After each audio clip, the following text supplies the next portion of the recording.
If I were to ask you the question, why is Team Endpoint so good? I'm willing to bet that most of you would give me some variation of the same answer. Seikoo.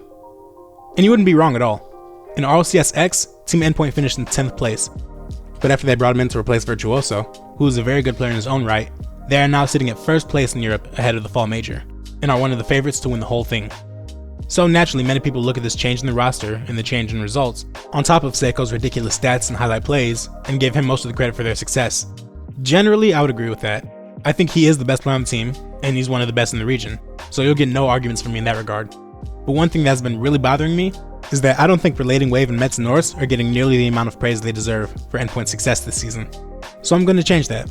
We're going to take a deep look into Endpoint and talk about what makes this team so good, and how all three players contribute to their success within their role. So let's get into it. The first thing that I have to bring up about this team is that Metsanauris and Relatingwave are both phenomenal passers, and they always have been. You could look at Seikoo's high scoring stats alongside Metsa's and Wave's assist tallies and draw the conclusion that they only have these assists because Seikoo is scoring everything in sight. But Wave and Metsa are always putting him in the best possible position to get those scoring opportunities with their great passes. This passing is something that they've shown even going back to last season, where, as I mentioned in my European season preview, both Metsanauris and Relatingwave were in the top 10 in assists per game in RLCS X at 0.61, making Endpoint the only team with multiple players in the top 10 for that stat. And they've kept up the pace this season, having almost identical assist tallies to last year. And with Seikoo not being too far behind them in that stat, Team Endpoint has 3 players who have demonstrated a great ability to get the ball to their teammates for better scoring chances, which is insanely hard to stop for defenses. But this great passing ability extends beyond just finding scoring opportunities on offense. It gives a boost to their defense as well, because it allows them to reliably clear the ball by passing it up to a teammate who is in position to start transitioning up to offense.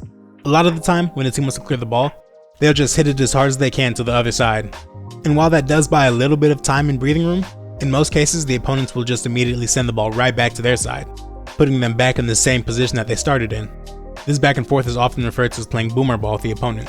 But Team Endpoint almost never does this. Just about every time they clear the ball, they don't do so randomly and out of desperation, but they have a specific intention with every touch. For instance, let's take a look at Relatingwave. Whenever there's an opportunity to pass the ball upfield to a teammate during a clear, he always takes advantage of it. But he also leaks out of defense to receive these passes as well from Metsa and Seikoo. This passing out of their defensive half is one main reason why they're able to break out of defense so easily. And this really benefited Endpoint in their games against Team BDS in the Regional 1 Grand Finals. During BDS's portion of my season preview, I talked about how well they're able to lock other teams into their own defensive half, and constantly keep the ball on that side of the field. But Wave was constantly doing a great job of finding the right area to hit the ball into to get out of the defensive half. This alone negated one of BDS's biggest strengths and gave Endpoint a much needed advantage that helped them beat BDS and claim their first regional title. But on top of helping Endpoint start offensive possessions, Wave also plays a huge part in helping them sustain them with his aggressiveness when he's off the ball in the offensive half. This showed up most often through demos to clear the defense out of the way, as he had the most on the team in Regionals 1 and 3 by a pretty wide margin. And even if he doesn't get a demo, you'll still often see him giving small bumps on opponents to give his teammates more space. But while he makes all these contributions to Endpoint when they have the ball, he's also proven himself to be the go-to goalkeeper for the team as well, as he also led the team in saves in Regional 1 and Regional 3. He and Seikoo will often take the lead on offensive possessions, with Metsa holding it down behind him. But when the other team gets the ball, Metsa shadows and plays midfield defense to buy time for the other players to rotate back. And since Seikoo is often the farthest forward on the field, Wave will be the one to make it to the goal first and make the saves on the opponent's incoming shots. Also, while he led the team in saves during those events, he didn't have that many, finishing in the bottom half of all players for that stat. This is mostly due to the fact that Endpoint didn't give up many shots in the first place, and Metsa played a huge role in this fact by stopping opponents' possessions before they even got started. But more on that in a bit. So, in summary, Relatingwave creates space on the opponent's backline while helping to solidify his own. He's an all-around positive on the field that does just about everything at a really high level and fills in all of his team's needs, regardless of what they are. But you can't truly be an all-around positive if you can't score some nice goals yourself. But rest assured, he can do that too. The play starts with Metsanauris playing third man, while Wave and Seikoo rotate back from the failed offensive push. Astro is dribbling the ball into Endpoint's half and has full control of the play. And then he tries to flick the ball upfield, but doesn't get it past Metsa. And he hits it over to the sidewall to break up the play for just a little bit longer and let Seikoo and Wave get a bit more time to get back on defense. Astro follows Metsa's touch and reaches the ball on the sidewall. He tries to throw a pass infield, but nobody's close enough to receive it, so the ball goes straight to Seikoo for the clear. Before Seikoo even makes the touch, Wave is already turned upfield and is making his run down the right side to catch the pass in transition. Seikoo clears it down the middle, which leads Wave infield and gives him a better angle for the potential shot than he would have if he cleared it down the side. Wave takes flight to meet the ball, and Itachi also jumps to challenge him. But since Itachi was moving away from the ball when he jumped, and Wave is moving towards it, Wave has the easier angle of approach and manages to beat Itachi to the touch. He knocks the ball onto the backboard perfectly, directing it straight ahead of his car, and he feathers his boost as needed to adjust the car's flight path and follow up for the double touch. He nails the read and hammers home the shot, giving Endpoint the 2-goal lead. Now let's talk about the next underrated piece of Team Endpoint in Metsanauris. Similar to Wave, you'll see him making great passes in every area of the field. But what you'll see from him most often is him serving as the anchor of the team when they're on offense. And what this means in his case is that while Wave and Seikoo are working together to put pressure on the defense, Metsa will be hanging back behind the possession, probably near the midfield line, and serving basically as a wall that doesn't let the ball get past him and keeps the opponents locked on their side of the field. But when he hits the ball to keep it on that side, he doesn't just hit it anywhere, but just like Wave, he's always looking to direct the ball to a teammate for a pass. This is important because it's not enough to just hit the ball and keep it on the offensive side. If he were to block the clear, but hit it into a spot where neither he nor his teammates can follow up on it and continue the possession, then that means that the defense is next to the ball and they'll just have another chance for the clear. But he's always finding his teammates in positions for passes when he's back as the third man. And if the ball does somehow get behind him, then Metsa will simply turn around and play shadow defense, buying time for his teammates to rotate back from the offensive push to get back to the goal before he makes his challenge. Between his great passing as the third man on offense and his great shadowing when on defense, Metsanauris is the ultimate glue guy for this team, and he ensures that everything stays in order. And this is a role that he's played for a long time. The play starts with a clear from Seikoo as he cuts off an infield pass from Astro to Itachi.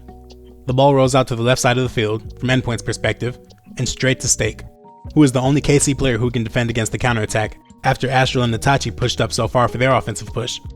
He has time for the touch, and it seems like his goal was to get the ball back into the Endpoint half as quickly as possible, because he gets behind it and flips into it immediately after it hits the ground for the attempted power clear. But unfortunately for him, the hit isn't nearly as strong as he would have hoped, and it pops straight up into the air. This serves as a pass to Metsa, who's lurking at midfield to send it right back. With his touch, he sends a pass down to Seikoo, who's waiting in an aggressive position on the left side of the field. But there's a slight miscommunication, as Seikoo started running up the wall so he could receive the pass in the air, but it seems like Metsa expected him to drive down to the ground for the pass since he sent the ball down low. Which is a fair expectation for Metsa to have, since Seikoo is driving towards the ground when Metsa first took flight for his touch. But regardless, Seikoo jumps off the wall to try to make the right adjustment to receive the pass, but he isn't able to make contact with the ball. So Astro is next to it, and he tries to clear the ball off the corner. But Metsanauris has just fallen down to the ground next to the sidewall after his first touch, and he lands right in front of where Astro is trying to clear it, which means he now gets another chance to make a touch on the ball. And with that chance, he decides to send another pass to a teammate, this time sending a perfect infield pass to Relatingwave, who's waiting nearby. Wave shoots it behind the charging Stake and into the right side of the goal, scoring for Endpoint. 2 touches, 2 passes, and 1 goal. Also, remember what I said a couple minutes ago? That he's played that role for a long time? I want to dive a little deeper into that. So if you don't mind, I'd like to give you a bit of RLCS history. Is that cool with you? If not, then feel free to skip ahead to this timestamp, since this is going to be kind of off topic. But if you want to stick around, then let me tell you the story of Team Complexity. ¿Qué pasa? ¡Y vamos al segundo día! No, not that Team Complexity, but this one. The year is 2017, and it's Season 4 of the RLCS. Method, which is still the team's name at this point in time, consists of 3 players. You have the offensive terror in Alat, who has great shooting mechanics and can get off a shot from quite literally any angle that he wants. Then you have Magnus, the do-it-all full-field terror who makes his impact felt equally in every area of the pitch. And finally, you have Metsanauris, who was the same player then as he is today, throwing great passes all around the field, playing rock-solid midfield defense, and generally serving as the engine for his team. This roster actually first came together in Season 3. At that point, they were still finding their identities as a team, and as players, and they did pretty poorly, finishing 7th in Europe that season out of the 8 teams in RLCS. In fact, in Season 3, their playstyle was so far away from the team's eventual identity that Metsanauris led the team in scoring. You may or may not understand how crazy that is, but with the exception of that season, Metsanauris has never led a team in scoring. From RLCS Season 4 to the present day, which is a span of 4 years, Metsa didn't lead his team in scoring across a full season once during that time. so the fact that he did so in Season 3 may point to why the team did so poorly, as there may have been a bit of a round peg square hole situation going on, with all three players trying to fit into roles that they weren't meant for. But heading into Season 4, they made some playstyle changes, and these worked out perfectly. Alot led the team in scoring, Metsa led the team in assists, and Magnus led the team in saves. Everybody had a clearly defined role, and they stuck to it. And at the end of that season, they finished in 2nd place of that season's World Championship, behind the dynasty of Dignitas, who were still known as Gale Force at the time. In fact, this playstyle worked so well for them that in Season 5, they decided to double down on their roles. And by they, I really mean Alot. He was already offensive minded in Season 4, but he took it to an entirely different level in Season 5, increasing his goals per game, finishing 3rd in that stat, and decreasing his saves, being 2nd to last in that stat. In fact, he had the same number of goals as he did saves, which is unheard of. And here's one more stat to illustrate how ridiculously attack focused he was. In Season 4, Alot spent the 2nd most time in the attacking third, losing out to Devo by just 1 extra second per game. But in Season 5, Alot was first in that stat by 11 seconds. In fact, here's how everyone else stacked up behind him, and as you can see, it wasn't all that close. Having one player commit this heavily to offense is rare, but it worked out really well for the team. But it also put extra strain on Metsanauris and Magnus to play defense, because there would be a lot of times when they were left stranded in 2v3 or 1v2 scenarios. But they held their ground about as well as you possibly can, and Metsa was especially great at holding down the back line, because for many possessions, Magnus would be working with Alot downfield to put pressure on the defense. And this is also shown in the change in the assist stat for Metsanauris and Magnus between Season 4 and Season 5. So Metsa would do it all on defense, make saves, play shadow defense, get effective clears, and he would do all of this to near perfection. Led by his defensive dominance and Alot's offensive dominance, Complexity made another deep run in the World Championship, finishing 3rd this time. And since I've been talking about this team for so long, I might as well include a highlight breakdown, because why not? After Alot is late to the challenge in the midfield, Pashy beats him to the ball, and he hits it in the Method's half. But as you probably expect by this point, Metsa is waiting behind the play to send it right back. He drives back a bit before he makes his touch, and lets the ball come towards him just a little bit more. And while Metsa is doing that, Alot has found the open pocket of space on Makit's side of the field, and is ready to take advantage of it. So now, Metsa sends a powerful hit upfield, and Alot drives up the back wall looking for the angle on the redirect shot. This is a play that they've gone for multiple times before, and usually when they do, the pass will go straight to Alot so he can connect with it off the back wall. But this time, the pass goes higher than usual, and it hits the ceiling before it reaches the wall, making the angle on the shot even more difficult. But it ends up being no problem for Alot. He jumps off the back wall and boosts up to the ceiling to meet the ball up there, and he gets as high as he possibly can by getting his wheels on the ceiling as he makes contact with the ball for the shot. The ball glances off his car and rockets straight down into the net, not even bouncing before it goes in, confirming the goal on what is still to this day one of the craziest low angle shots in RLCS history, or as Shogun would call it, That is the angle of the century! But after the Season 5 World Championship, the story for Complexity takes a rapid turn, and it does so for one reason.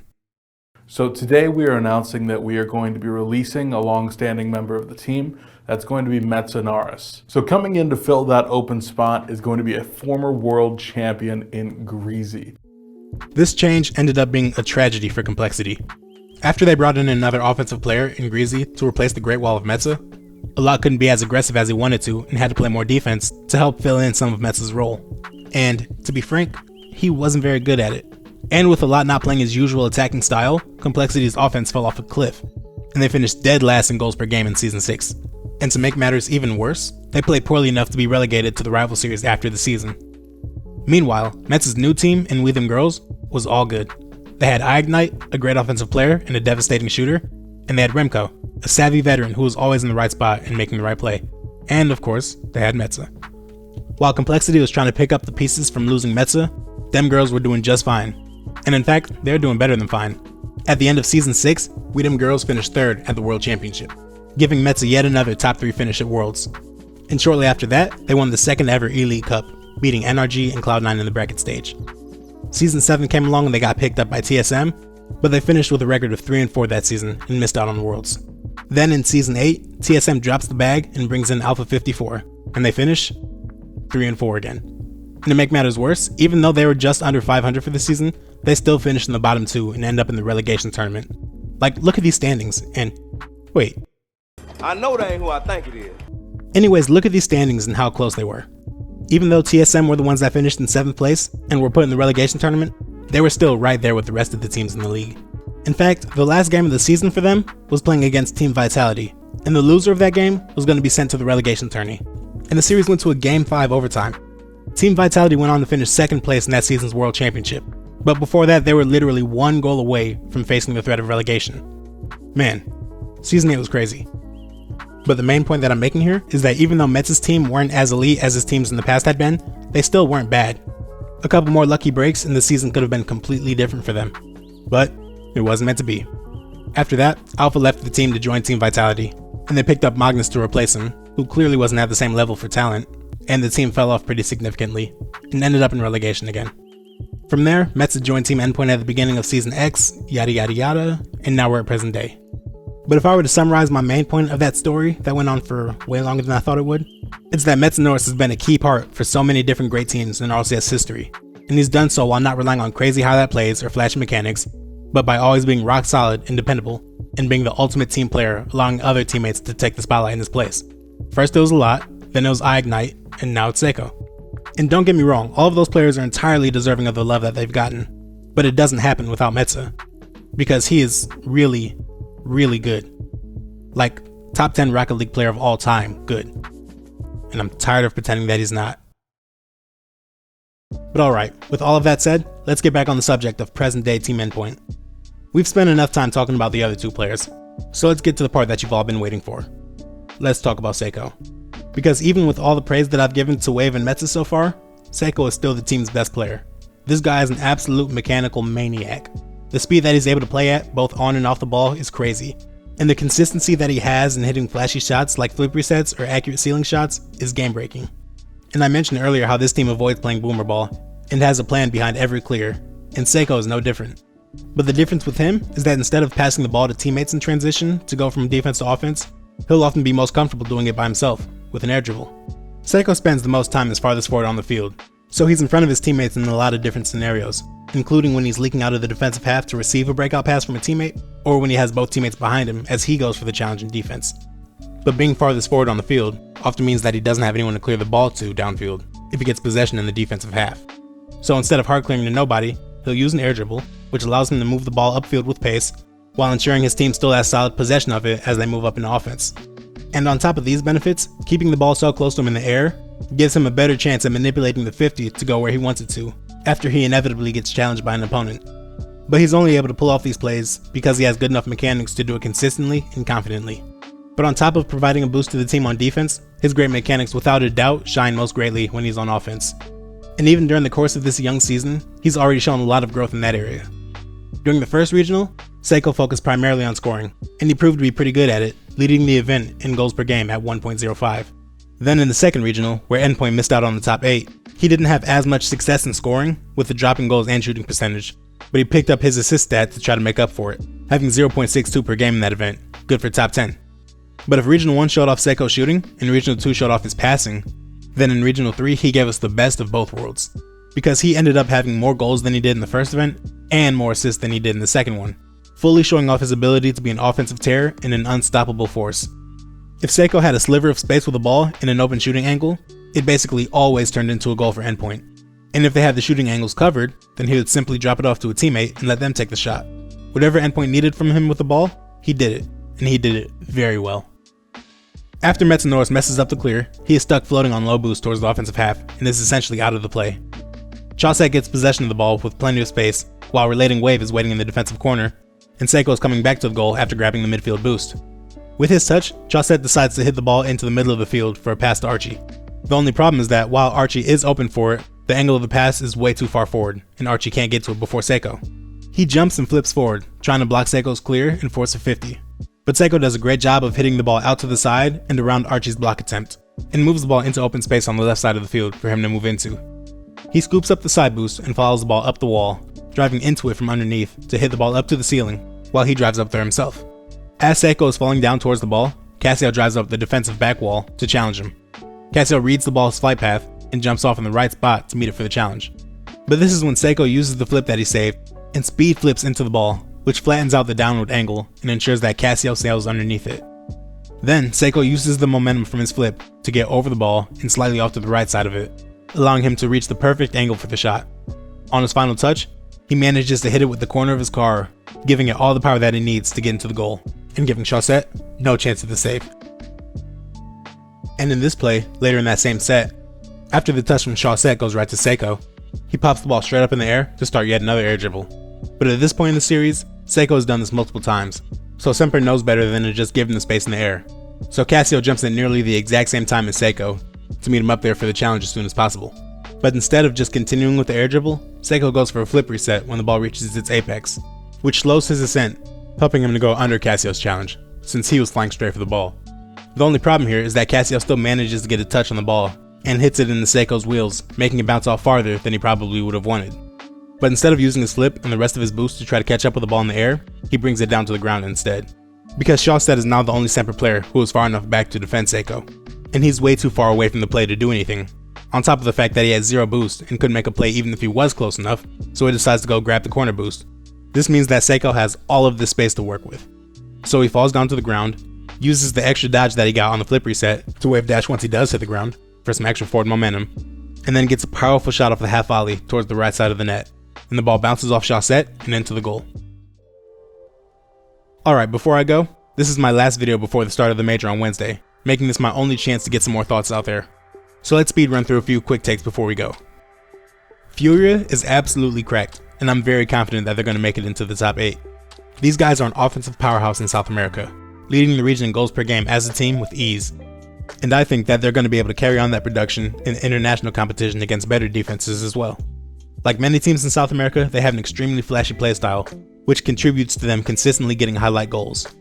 And while I've been extremely impressed with Jan in the past, so much so that I included him in my top 30 players in the world list when I was a guest on the Wave Dash podcast before the start of the season, he has taken a backseat in scoring to his two teammates, Card and Kaio, in terms of pure goal production this season, because they've had deadly accuracy for pretty much all of their shots. And I usually don't take scrims too seriously as a predicting factor for how a team is going to do, but I think that Fury have been looking too good in theirs to be ignored. Also on a related note, Era Eternity, the other team to qualify from South America, didn't play against Furia in a regional once during the entire split. So while we haven't seen that matchup play out, they've also looked very good during the split, and I'm excited to see how they do with this lane as well. Team BDS are still really good, and I think that they'll comfortably make it to the bracket stage. And they honestly have a good shot of making it to the semifinals too, depending on how the matchups play out. But if you asked me at the beginning of the season how I thought they would do, I would have told you that they're easily the favorite to win the major. And since that's not the case anymore, something changed. There are a couple things I could point to that are going wrong for this team, but I think that the biggest problem out of all of them is that Mark by 8 hasn't been his usual aggressive self. In my season preview, I talked about how Mark challenges immediately every time the opponents get the ball, stopping the play then and there. And the side effect of that tendency was Mark being dead last in the region in saves per game. But now he's much closer to the middle of the pack. And in fact, he's not even last on his own team, because Extra is taking that spot. Marcus has been shadowing in the midfield more often, and is buying a lot more time on defense than he has in the past. And I'm not going to say that he's necessarily bad at it, but you can tell that his strengths lie with the immediate challenges in the midfield. I'm not sure what caused this change. Maybe he's lost some confidence in his challenges, or maybe there's been some internal discussion about the team's playstyle. Whatever the reason is, The vibe's off, man.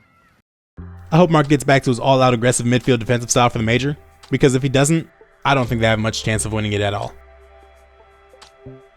Just like pretty much everyone else, I'm extremely excited to see Sandrock Gaming play against the best teams in the world in the LAN setting. But while I'm sure that Senzo is more than capable of filling in, and I think that Sandrock will definitely get 1 or 2 wins in the Swiss stage, I'm still really sad that O'Khaled won't be playing. We've been waiting for years to see him play in a tournament like this, and now we'll have to wait a little bit longer. No analysis for this quick take, only pain. And finally, I'm sure some of you are wondering who I'm going to predict to win the major. And I think that 3 teams have the best shot at it, those being NRG, Team Envy, and Endpoint. But I can only pick one, so I might as well pick the team that I've been talking about for the past 20 minutes. But looking beyond the major, if Endpoint keeps up this pace and keeps dominating Europe the way that they have been so far this season, then I'll also have them as my favorite to win the World Championship. But that's a long time down the road. And before we get there, I'm looking forward to watching the major alongside each and every one of you. And as always, thanks for watching.